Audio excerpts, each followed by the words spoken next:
right. Before I introduce our next reader, Dennis Nurkse, let's give a round of applause to the festival organizers who've been working really hard for months making this happen. So let's give them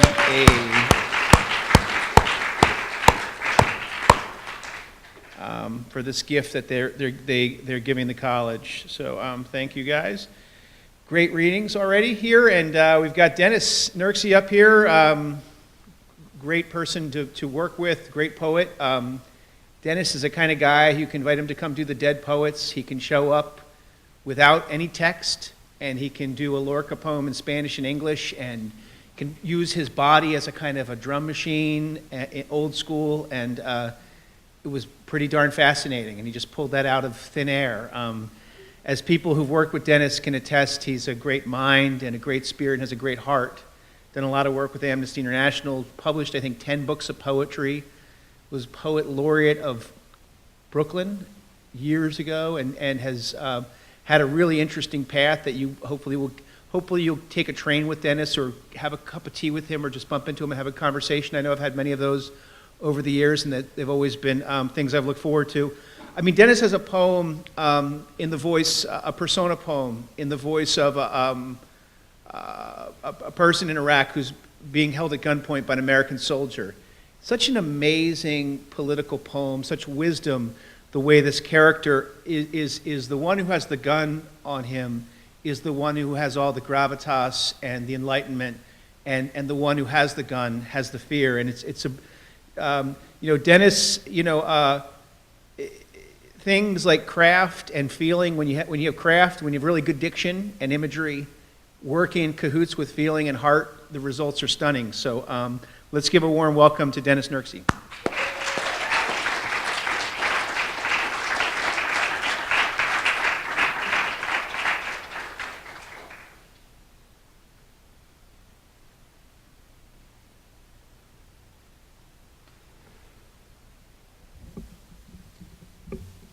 Thanks, Jeffrey. Wow. Mostly my introductions say things like, his work is darkly luminous, and I'm like, woo.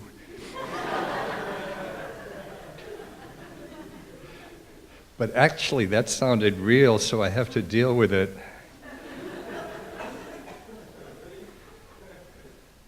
And I also wanted to thank the organizers, Jeffrey Peterson, Joanna Valente, Tatiana Ruiz Cornejo, Nikai Paredes.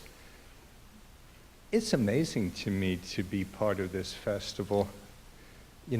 I think this every year is sort of like the faculty are out playing freeze tag. They're playing frisbee. A few distinguished faculty are trying to work up to beer pong or grand auto theft. And the students are in here and they have, I feel like I shouldn't be naming people, but these people like D.G. Nanook Okpik, Sherman Alexie said she's one of the 10 greatest poets in the English language currently, and nobody has heard of her except the festival organizers. I mean, unfortunately she couldn't make it, but she'll make it another year, and people like Eduardo Corral, who are fantastic poets, so that I'm really grateful for this. Sharon Olds said, is poetry the weak thing that it is in our culture, or the most powerful force on earth? And I kind of think that she's right. I mean, she's right to put that as a question, but if you want it to be the most powerful thing on earth, it's going to appear as a weak thing, but if you take it for granted, it's going to be the most powerful thing on earth. So I'm going to read a few poems.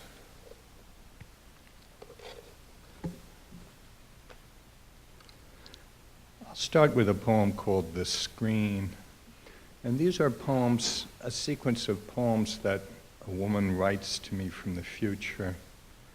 And in this particular poem, she's Skyping. The Screen.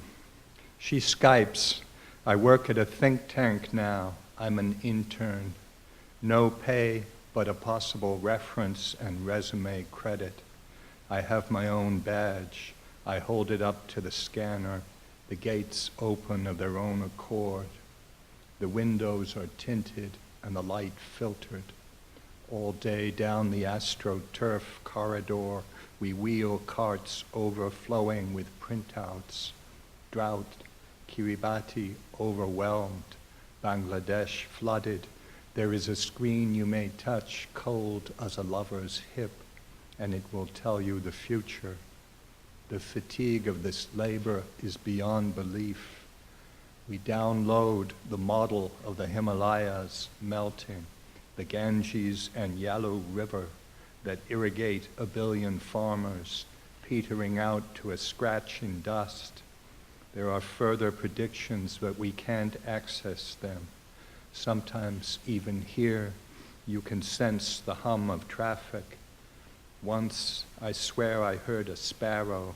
Perhaps it was a digital cue in the background music. 2. When I was a child, I had a recurring dream. I dressed for school methodically. I had just learned to button in the grown-up mirror where each of my gestures countered me. My father had shown me how to wait at the sign and trust the bus emblazoned on the shield would actually arrive, loud and full of strangers. I came to the brass-shod door just at the bell. I helped the teacher beat the erasers. The dust choked me, except it did not. I realized I was still deep in the dream. I had forgotten to wake, and I had to go back and find out how. No clue, except suffering, or else my father's gentle hand that smelled of shallots and Burma shave. But now, if I go back, it is to the simulations and the wind that moves across the screen at 3 miles per minute.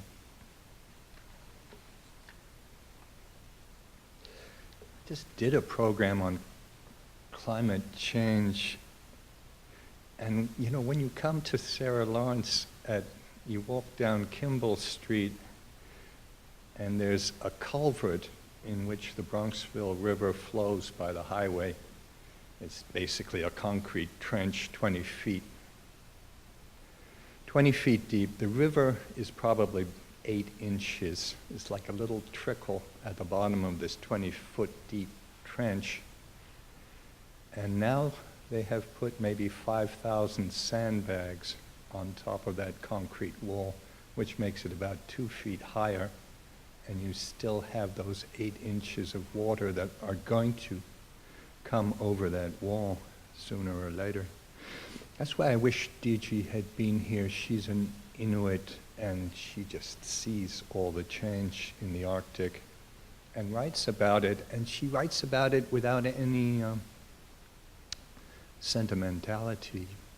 I was at that, this is not to make a spiel, but I was at that demonstration against the pipeline in DC, and you know, the Caucasian speakers were speaking of nature as if this is something that we have to preserve. It's something quaint, and we'll have nowhere to go on the weekends if we don't save it. And the Indian speakers, the First Nation speakers, were really speaking, this is money too. It's going to completely wipe you off the face of the earth. Nature is the night sky and the world of bacteria, and you have no control over it whatsoever. Except a few actions to propitiate it. I don't mean to be too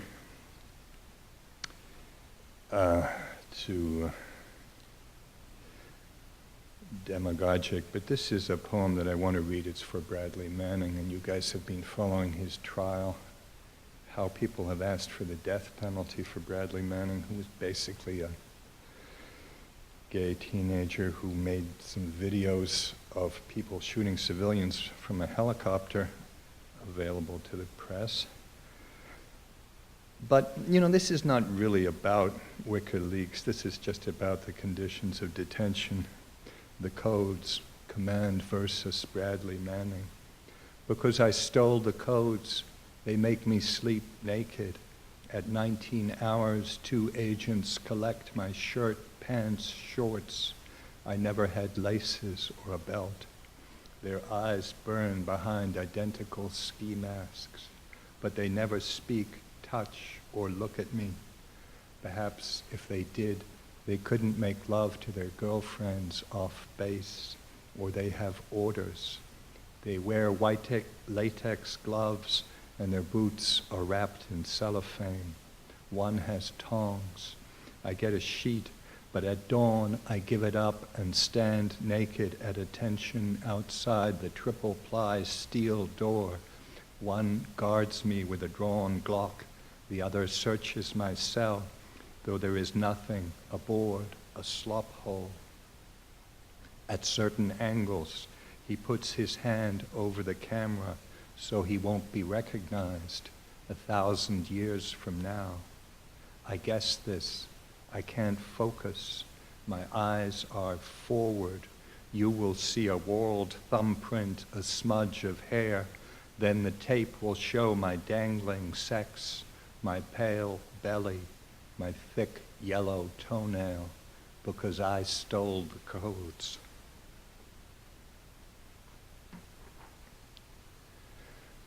This is a different sequence, because this is a writing program. I'm going to read a few poems that really are about the invention of writing, one in Egypt and one in Sumeria. This poem is called Testimony of the Apprentice Scribe. At dusk, I ache with the labor of memorizing the glyphs, but my master is strict and wakes me at midnight, shouting and pointing, not at the world, but a sign, the jab of the stylus that says rattle moon, the splay of the nib that means flood, the little backward fleck that means Sothis reflected in the rising Nile. At dawn I study the rebus, a pun set in stone. 2 cock-deer chisel marks say rabbit, 4 stand for eternal life. It is a child's game, tricky to learn, impossible to leave. I will be buried with the text that describes my heart, delicately excerpted from my chest and weighed in a brass pan against the feather justice. And I shall be made whole because it already happened in words, as the shadow supposes the high pensive hawk. The eyes of the ibis indicate the direction in which I must read, unless God entered the margin, though I follow him. I may learn I was never born. Pharaoh himself never bothered with this art, content with omnipotence. But I have discovered my own power, mortality. I tremble, my hand slips, the river appears. Child, cross it, emerge in daylight. And this poem takes place in Sumeria. Codex. When we finally killed the enemy, we mourned him and washed his body with camphor and astringent soap. After we built our great capital and the statue of the unknown God, we had to raise it, burn it, sell our children into slavery, and sow the foundations with salt. Whom we loved, we unloved. If we married, we renounced. When we settled in Urduk, we dreamt of Thoth. We grew old at the confluence of 2 great rivers, and the floods were predictable in the days of our absolute power. We invented writing, the art of scratching a name in a furrow, because we studied the tracks of birds at the edge of the desert. How to kneel and decipher those tiny inscribed arrows and not sense the sideways eye glittering in the mind and the imperious wing receding toward Africa. But we are known by the broken tablet.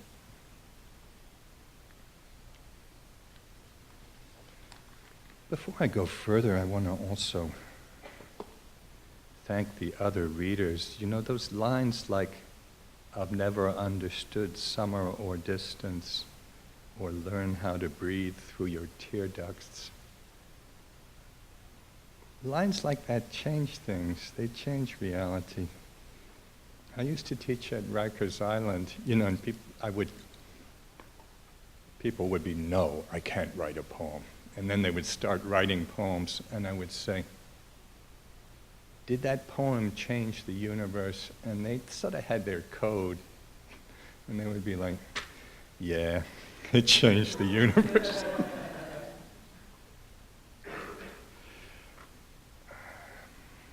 Of course, I think the trick is to be able to live in that universe that writing changes, but that's a different issue. Maybe from there, from Samaria, I'll move to Brooklyn. And this is a transitional poem. It's called Nike at Twilight. After death, the joggers came circling the walled park, hips sleek in spandex, eyes hot with suffering. "Why must you perfect yourselves?" I asked. "Now there's no trial, no judge." But none would speak. Each clutched a blue steel weight. And on that posthumous tone, I think I'll read a poem called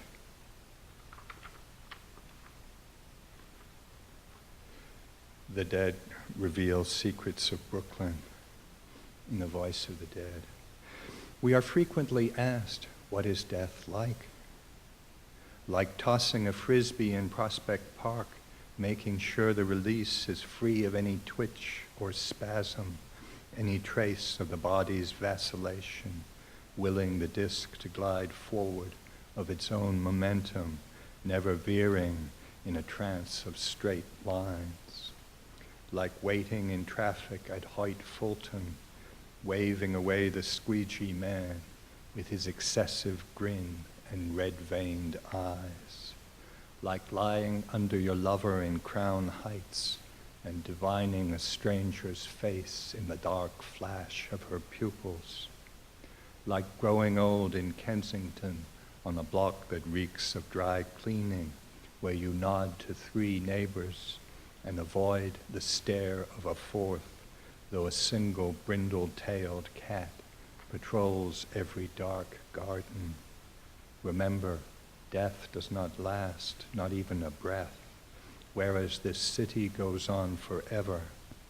Cypress Hill, Gravesend, Bath Beach, avenues screened by ginkgos, vehemence of domino players hunched over folding tables, range on range of padlocked factories that once made twine, hammers, tape, and now make small, nameless articles which we use to bind, shatter, or seal here where there is no self, no other world, no Brooklyn. These are a few poems that are sort of autobiographical. Waking in Greenpoint in late August. We wanted so much that there be a world as we lay naked on our gray-striped mattress, staring up at a trowel mark on the eggshell blue ceiling and waiting for twilight, darkness, dawn, marriage, the child, the horse names of the city. Let there be a universe in which these lovers can wash at the purling spigot and lick each other dry. Central Brooklyn. Behind the tenements lay wild gardens, a swaddled fig tree, a muscat arbor. I propped my 40-foot ladder against a shim and climbed and began searing the high porches with a butane torch. I gouged away dead bees, rosin, gum, soot from forges, cork. Once the lovers opened their blinds and watched with pursed lips, hand in hand, her breast swaying slightly, his penis limp, their gaze imperious and forgiving, and I missed a spot. Then I painted white on white. When I finished, those streets were empty. No one lived there except the rich, chalk-faced in their long divorce.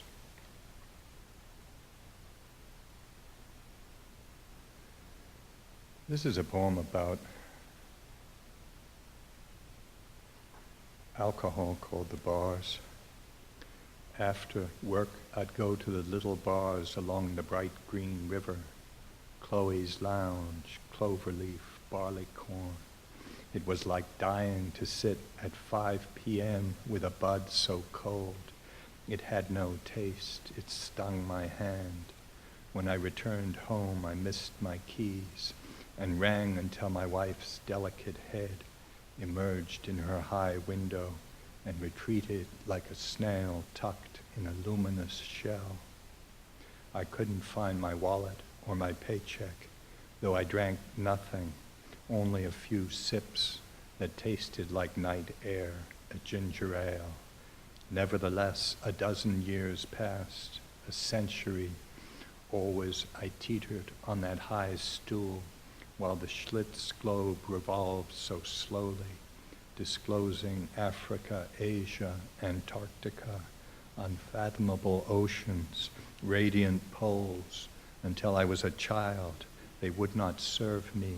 They handed me a red hissing balloon, but for spite I let it go, for the joy of watching it climb past Newton, Tool, and die, for fear of cherishing it, for the pang of watching it vanish and knowing myself both cause and consequence. This is a poem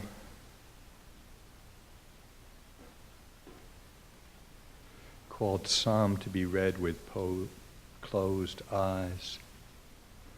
Ignorance will carry me through the last days, the blistering cities, over briny rivers swarming with jellyfish, as once my father carried me from the car up the narrow steps to the white bed, and if I woke, I never knew it.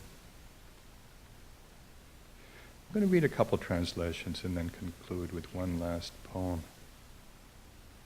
I don't know if I read these here before, but I'll read a few short translations from Spanish and a few Spanish riddles. To play my guitar for the dark girl, I washed my hands with mint.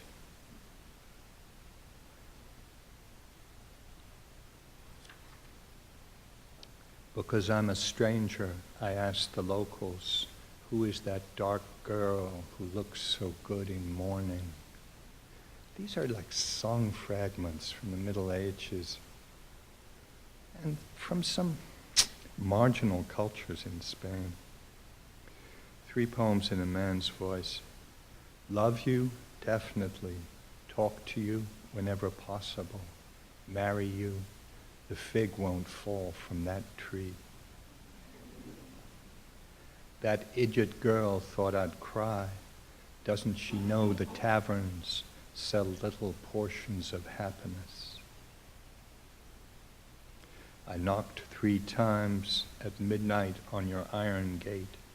For someone dying of love, little girl, you're a heavy sleeper. Poor man stinks of death, throw him in the pit, jingle in your pocket, resquiat in pace, amen. And I'm going to conclude with 2 poems.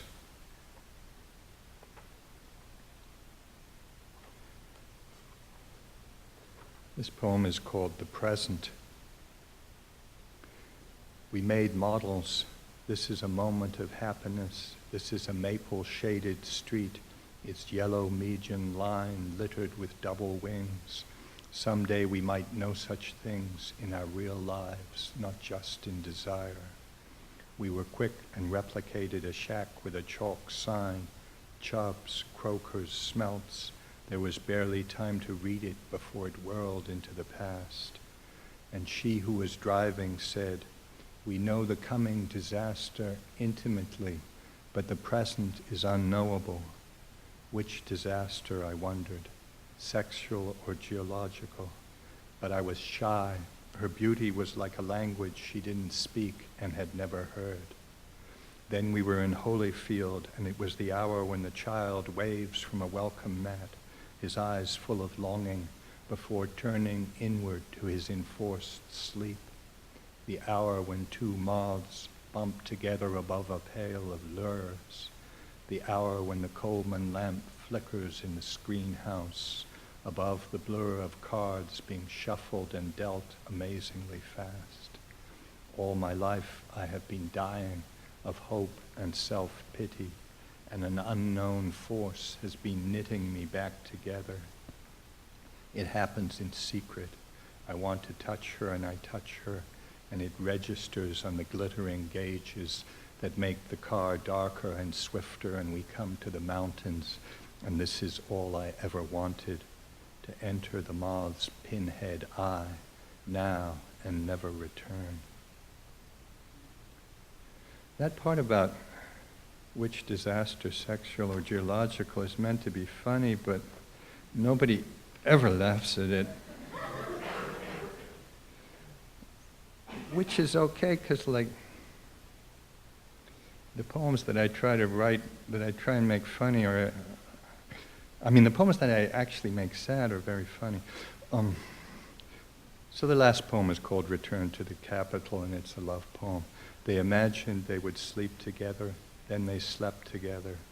They thought to rest afterwards, arm in arm, listening to rain. So they rested, but it snowed. They woke in silence. The silence woke them.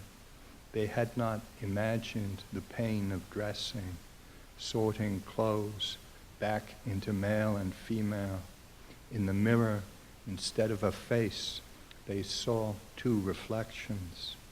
If this is happiness, how shall we leave this? If this is grief, how to enter it? If this is just a rented room, where are the doors, the stairs, the streets, the endless city? Thank you.